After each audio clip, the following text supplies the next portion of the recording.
마음을 챙기는 시간을 가져봤습니다.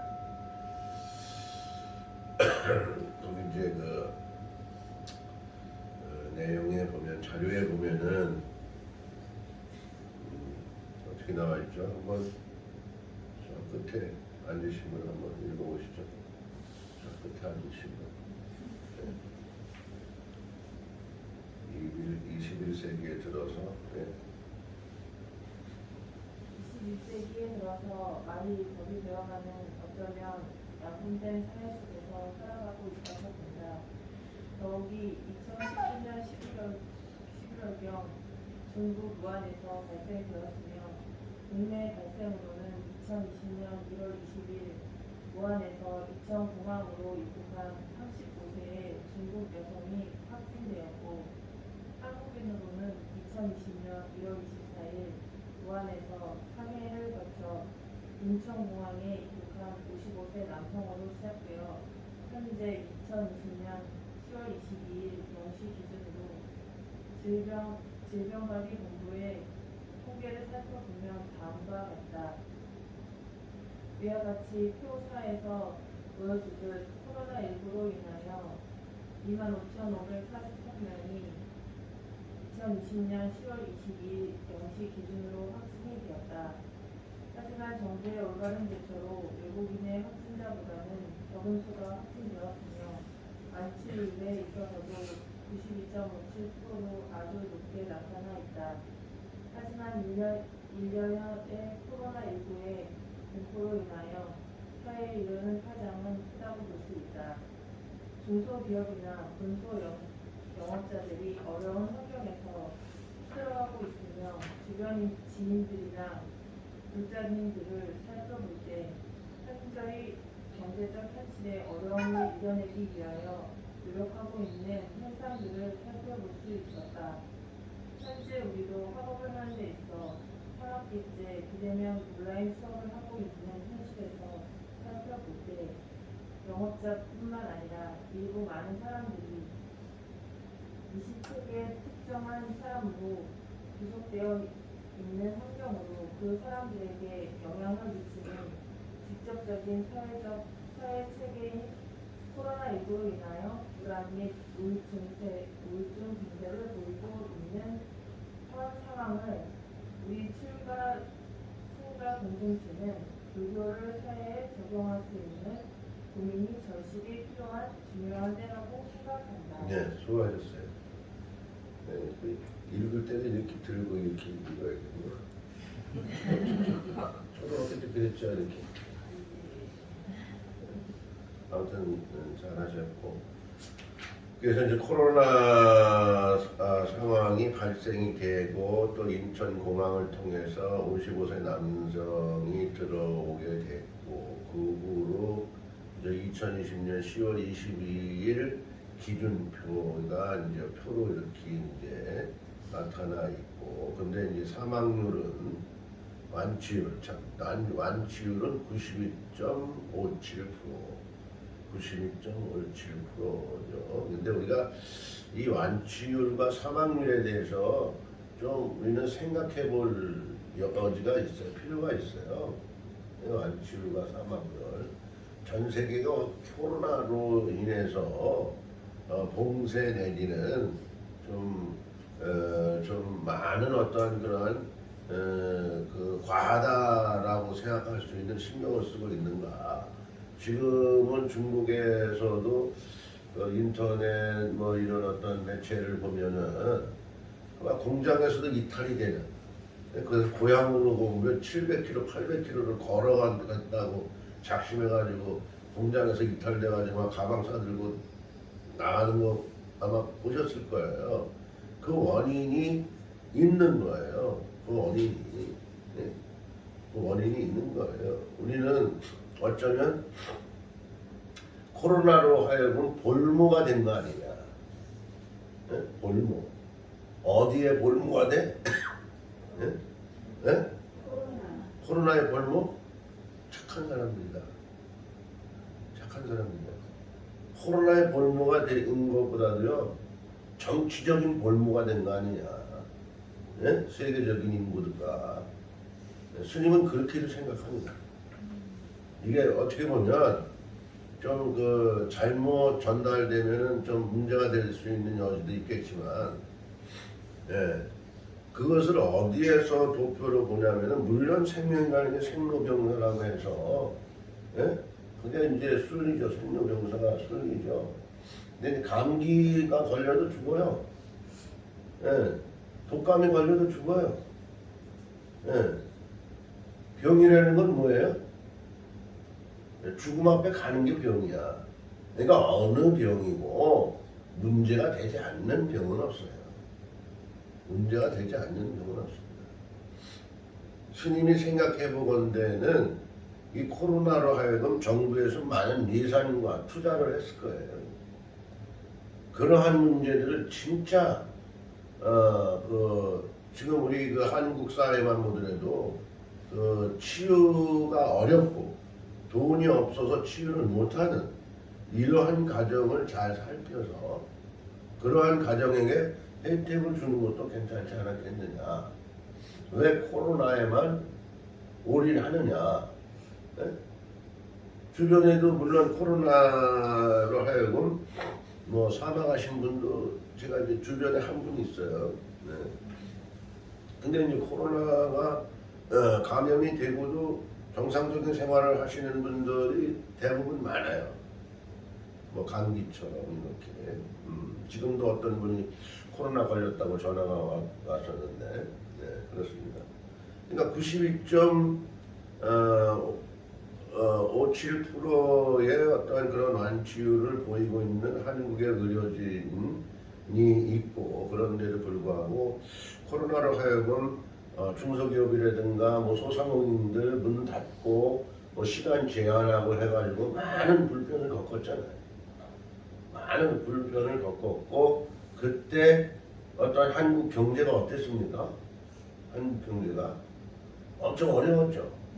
어려워가지고 그 뭐 정부에서 소상공인에 대한 어떤 그런 그 의료보상금이라든가 뭐 주민들마다 뭐 10만 원을 주는데 뭐 30만 원을 주는데 해서 나눠줬죠. 그 정도로 어려웠어요. 그 정도로 어려웠어. 코로나로. 예? 그럼 그거를 꼭 봉쇄만을 해야 되느냐? 스님은 그 당시에 그렇게 생각한 거예요. 예. 지금 봉쇄 안 하고 풀어놓으니까 어때요?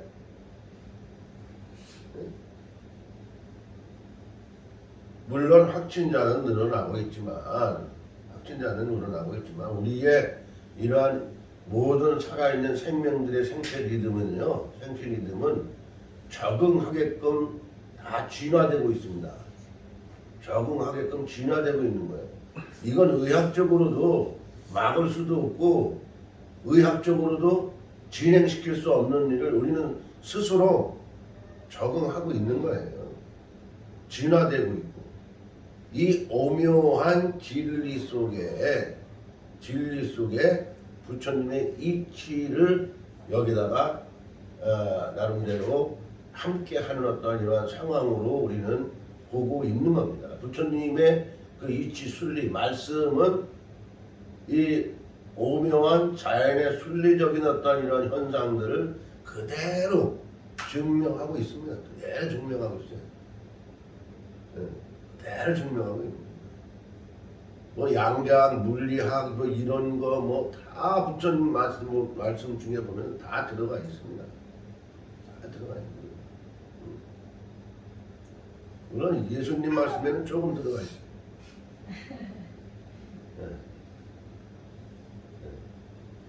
그렇습니다. 그러니까 이러한 것을 우리는 때로는 인간들이 이제 통제를 받는 어떠한 이러한 현상들이 앞으로도 있을 수 있는데 그렇다 하더라도 우리가 스스로 내 자아를 성찰하는 시간, 예?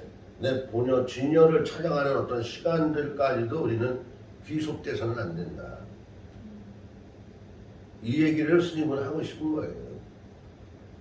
내 자아 문제, 본성에 대한 문제, 이런 문제까지도 귀속시키지 마라. 종교를 통해서도 역시 마찬가지입니다. 종교를 통해서도 내 자아를 발전시키기 위한 것이 종교요. 예, 교가 뭐야? 배운다라는 얘기 아니에요? 배우고 익힌다라는 거 아니에요?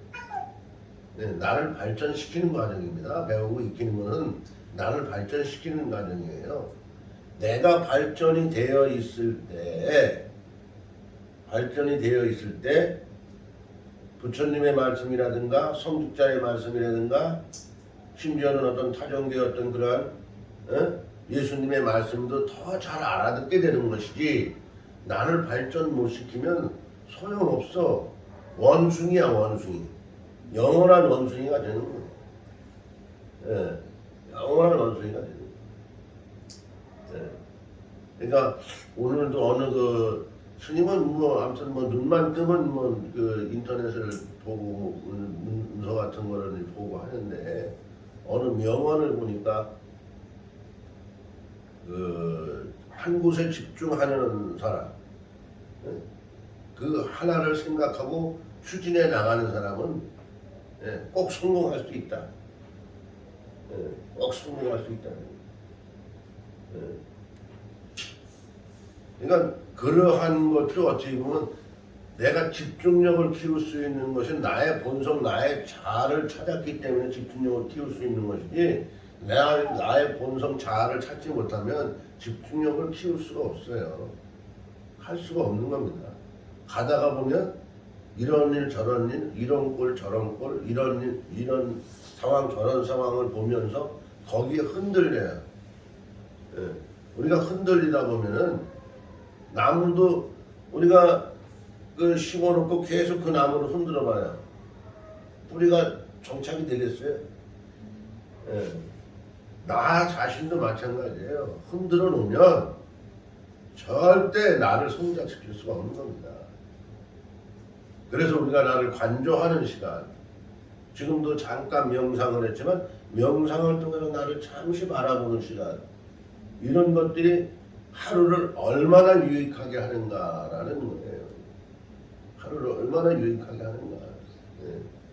우리는 유익한 삶은 그저께도 그런 글을 좀 봤는데, 예. 우리는 꽃을 좋아하죠. 꽃 좋아하죠. 우리 정화공주, 우리 방씨 집안의 정화공주님 박수 좀 쳐주세요.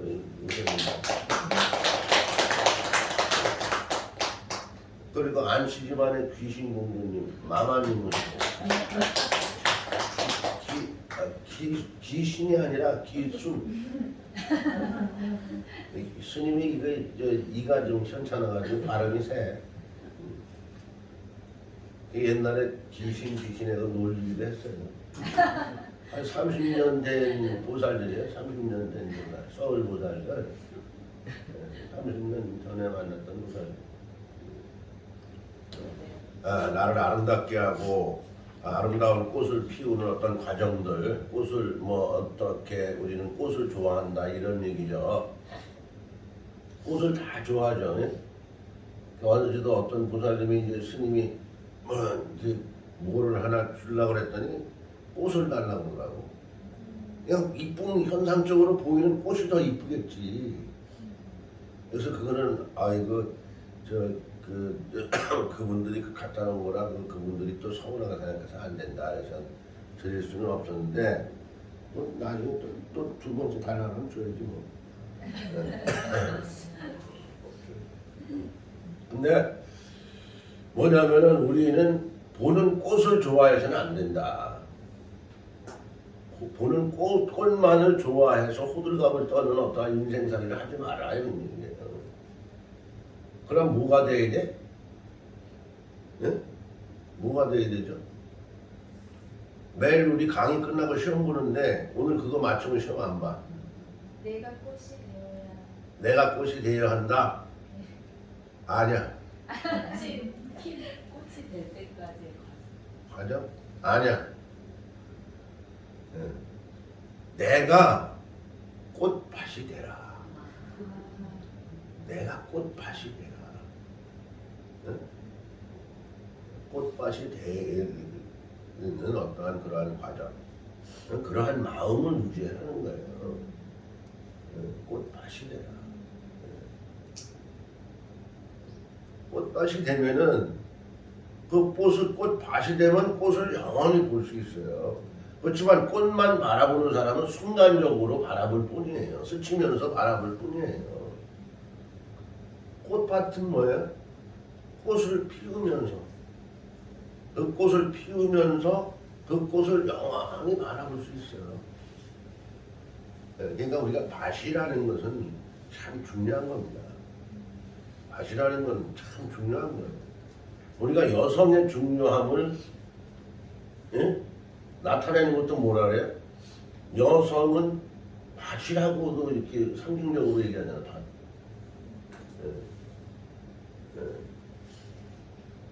여성이 그만큼 중요한 거예요. 정말 그 밭의 의미라는 것은 우리가 정말 그야말로 광대무명한 부처님의 어떠한 그런 세상과 같다. 부처님의 세상과 같다. 스님이 공부하면서 부처님이 뭐냐? 부처님, 과연 부처님이 뭐냐라고 했을 때 어린애와 같다. 응? 그리고 좀 우리가 손가락질 받는 좀 부족한 어떠한 그런 응? 그 부족한 어떠한 그런 조현병, 예를 들어 조현병 환자들 응? 내지는 부모님 이렇게 세 가지로 스님은 생각을 했어요. 부처님 부모님의 그 마음이 부처님 마음이고 그 조현병, 정신병 같은 사람 우리가 손가락질을 하지만 그 사람들이야말로 순수한 그러한 마음으로 표현을 하면서 행동하고 생활하고 있는 겁니다. 가지가 없어요. 어떤 것을 분별도 안 해요, 그 사람들. 예? 실질적으로 이쁜 아가씨가 옆에 있어도 절대 탐욕도 안 해요. 예? 그러니까 원래 그 자리로 들어간 거예요. 그 사람들이야말로. 그러니까 본래 그 자리가 부처님 자리거든요. 그럼 어린애도 마찬가지예요. 어린애도 본래 그 자리로 딱 떨어져 나온 거예요. 근데 이제 자라나는 성장 과정에서 어린애가 무엇을 보게 되죠? 네? 환경? 네, 환경. 예, 뭐 당신의 공주딸 잘 알긴 아는데 틀렸어. 맛을 보고. 네? 제일 먼저 맛을 보고. 그렇죠. 우리는 그거 배웠잖아. 아담과 이브도 맛. 우리가 세간법에도 맛. 침이라는 맛 때문에 이러한 과정으로 우리가 변한 거잖아요. 집착 생기고, 예? 분별 생기고, 가래라는 것이 있었고, 예? 예. 그래가지고 서로가 의심하게 되고, 욕심도 부리게 되고, 그러면서 도덕도 생기고, 강도도 생기고 막 그랬다고 그랬잖아요. 지난번에 강의 들었죠. 예, 바로 맛입니다. 어린애가 딱 태어나면서 맛을 보면서 그때 이제 달라지기 시작하는 거예요. 그때 달라지기 시작하는 거예요. 네. 아이쿠가 140인 사람이 역시 똑똑하네. 140이래요. 그러니까 그 맛이라는 것도 우리가 유지를 해야 되겠지만은 불교에서 이제 도구로 생각하는 것이 뭐예요? 집착하지 말아라는 거예요. 집착하지 말아라. 마시면 그 예를 들어서 오늘 점심에 이제 맛있는 걸 드실 텐데, 예, 누가 뭐 오늘 맛있는 거 사준다고 그랬는데 그 양반 안 나타나네. 뭐 안 나타나면 스님이 시켜야지 뭐. 근데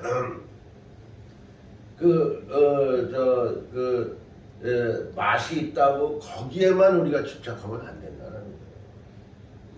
그게 이제 중요한 얘기예요.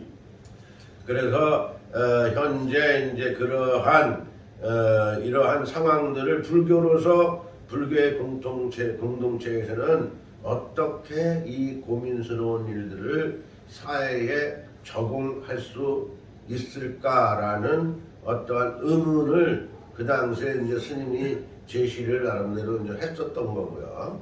예?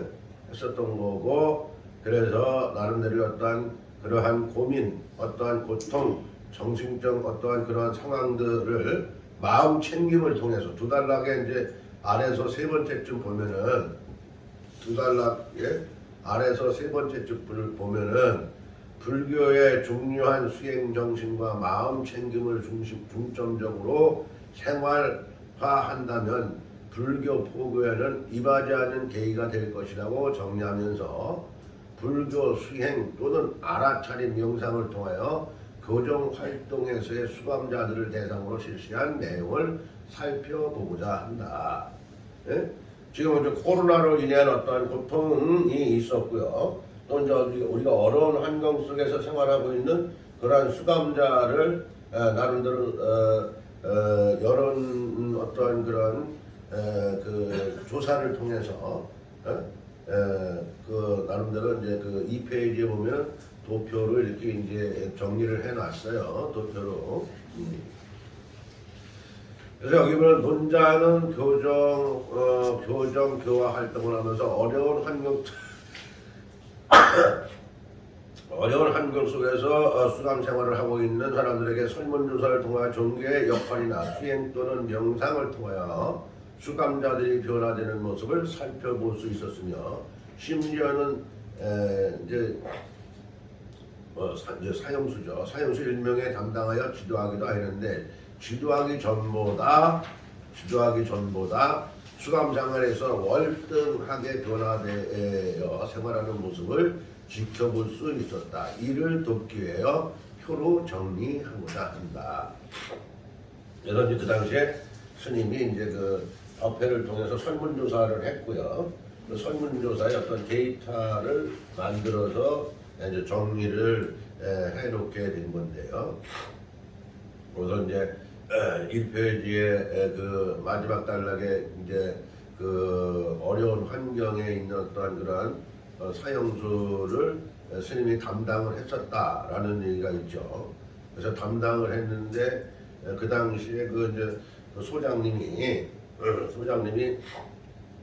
고민을 얘기하더라고요.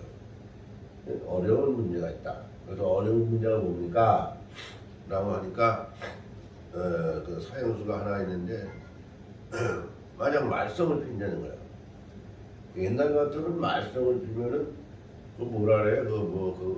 옛날 그 거기 용어로 수정 채우고 뭐 이렇게 가족 척지도 채우고 이렇게 해가지고 이제 뭐 24시간 이렇게 하거든요. 근래에도 그렇게 했습니다. 다른 일반 교도소는 어떤지 몰라도. 그래서 과감히 그거를 풀어놓은 이제 소장님도 계시고 그러는데요. 예, 그러니까 우리가 묶어만 놓는다고 결박만 시킨다고 되느냐.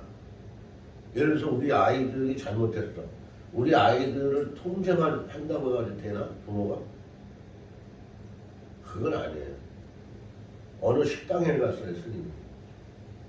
식당에 갔는데 식당에 주인격 있는 보살님 같아요. 앉아가지고 이제 아기한테 전화를 하는 거야.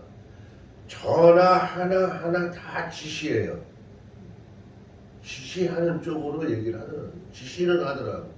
야, 저 아이가 힘들겠다. 스님이 그 소리를 들으면서 응? 얼마나 힘들까? 응? 어릴 텐데, 엄마를 봐서는 어릴 텐데. 지금 여기 여러분들 예를 들어서 스님이 지시해봐. 계속 지시해. 예? 한 번은 아유 네 하고 뭐 응할 수 있겠죠. 2번 지시해봐. 3번 지시해봐. 짜증나 화딱지나. 예? 짜증나 화딱지나는 거예요. 그냥 가. 예? 저거 땡도 아니야. 이거 일만 시키고 뭐 지적만 하고 잔소리나 하고 간다고. 근데 반면에 관심을 갖고 얘기를 해봐요. 반면에 같은 사람인데 이렇게 할 때와 저렇게 할 때가 완연하게 다르다라는 거예요. 우린 그걸 배우는 거예요. 그걸 습관화시키자. 그걸 습관화시키자라는 거예요. 예. 다 내 마음에 그런 것들이 있거든요. 풍만하게 있어. 아주 풍만하게 있어요. 근데 그걸 쓰질 못하는 거야. 근데 요즘 얘기 들어보니까 저기 서울에 계시는 이제 안시가 중에 기순 그 국장님인가 화장님인가 그 양반은 잘하고 있다고 그러더라고. 뭐 통솔력도 있고 뭐 잘하고 있다고. 뭐 태국에도 뭐 코드가 있고 뭐 동남아에 코드를 몇 개 두고 뭐 이렇게 하시는 것 같아요. 참 대단해가지고 옛날에는 가방끈이 끊어져가지고 학교 갈 때도 질질 울면서 다니고 그랬는데 아무튼 열심히 사셔가지고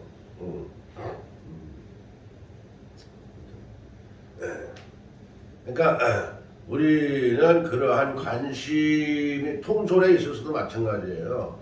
우리가 직원 조직 사회를 통솔하는 데 있어서도 윗사람이라고 해가지고 지적한다, 지시만 한다, 절대 말 안 듣습니다. 요즘 시국엔 나하고는 마찬가지예요. 절대 말 안 듣습니다. 관심을 주고 그 사람이 잘하는 거를 찾아서 칭찬을 해줘야 돼요. 그래서 심리 상담에는 칭찬요법이라는 게 있습니다. 칭찬요법. 그러니까 무조건 칭찬을 하면 안 되겠지만요. 칭찬요법이라는 게 있는 거예요. 사회에서도 직장에서도 마찬가지예요. 칭찬요법을 쓰면서 내 조직을 거느려야 됩니다. 지금 그 우리 이쪽 부사님들은 그 칭찬요법에 대한 습관이 잘 돼 있어. 너무 과도할 정도로 칭찬을 해. 이분들은 배운 거예요. 그 조직에서 배운 거예요. 왜? 관심을 받기 위해서는 그 사람에게 관심을 주고 사랑스러운 말을 해야 돼. 근데 그게 너무 지나치면 안 돼. 근데 약간 5% 지나쳤어. 너무 지나치면 좀 그래. 속이 보이는 거야, 속이. 알았죠? 5% 삭감.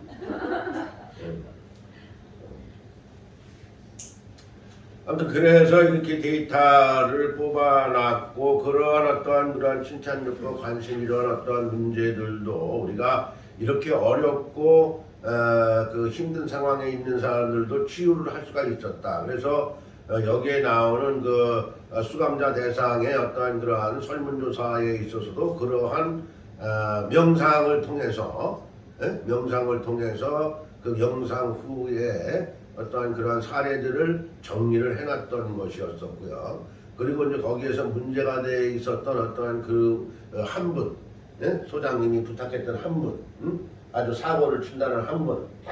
그래서 스님이 개인적인 상담을 좀 했어요. 그정 활동 시간을 통해서 상담을 했더니 이 양반이 자기 얘기만 하는 거야. 자기는 피해자라는 거야.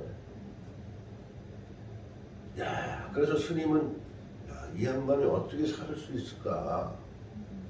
자기가 참회하고 의식을 내가 사고를 쳤구나라는 어떠한 문제 의식을 가져야 되는데 내가 지금도 피해자라는 거예요. 사람을 몇 명 죽였거든요. 그런데도 자기는 피해자라는 거예요.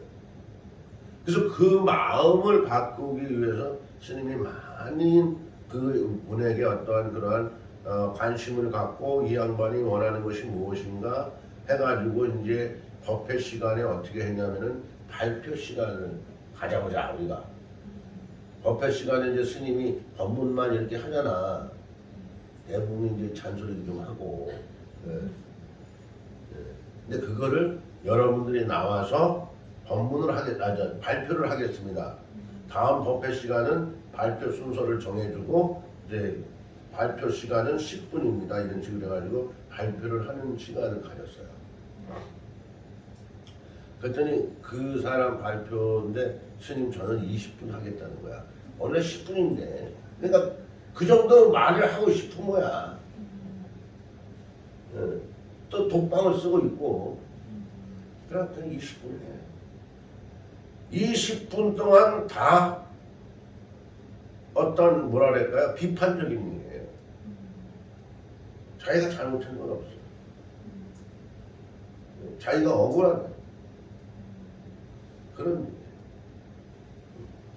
그래가지고 또 이제 다음에 또 발표를 시키고 또 발표를 시키고 이제 그 사람을 위해서 다른 사람까지 발표를 하게 되는 거예요. 그 사람만 발표시키면 안 되잖아. 이제 그런 시간을 통해서 이 양반이 조금씩 인지하더라고요. 인지를 해. 인지를 하면서 이제 반성의 기미도 보이고 자기 엄마 아버지가 면회를 오면은 심지어는 자기 엄마 아버지한테 막 그냥 막 들이대고 막 원망을 하고 그런 상황. 그러니까 엄마 아버지도 면회를 오고 싶어도 자식을 보고 싶어도 때로는 못 가기도 한다는 거예요. 그러면서 스님한테 매일 편지를 보내네. 매일 편지를 보내. 자기를 구해달라는데 스님이 무슨 백이 있어? 부처님이 백이요? 악어 백이요? 스님이 뭔 백이 있어 도와줄 수가 없는 거예요. 도와줄 수 있는 거는 본인이 생활을 잘해라. 그럼 그게 도움을 받는 것이다. 외적인 어떤 관계 속에서 도움을 청한다는 것은 첫째는 자기를 성찰할 수 없는 기회도 놓치게 되겠지만은 그 양반은 세상에 나오기 좀 힘든 사람이거든요. 그냥 나오고 싶어 하는 거야. 그게 되냐고, 그게 되냐고. 그러니까 그러한 문제를 하기까지 많은 시간이 필요했었어요. 많은 시간이. 이제는 수긍합니다. 이제는 수긍을 하고 좀 생활을 원만히 하는 것 같아요. 이제는 수긍을 하고. 아무튼 그러한 어떠한 어려운 환경에 생과 사를 드나드는 어떤 환경에 있는 사람들도 나름대로 여기에서 사마타 잡념을 버리고 마음을 고요하게 하며 정신을 한 곳에 집중하여 마음의 동요와 산란이 가라앉고 그친 상태로 명상을 한 후 설문조사를 임하였고 그러한 어떠한 사례들이 쭉 있어요. 설문조사를 어떻게 했는지 그러한 것을 통해서 위에 2페이지 표 5에 나타난 것 같이 2페이지 표 5에 나타난 것 같이 효과가 있었다. 네? 효과가 있었다라는 겁니다.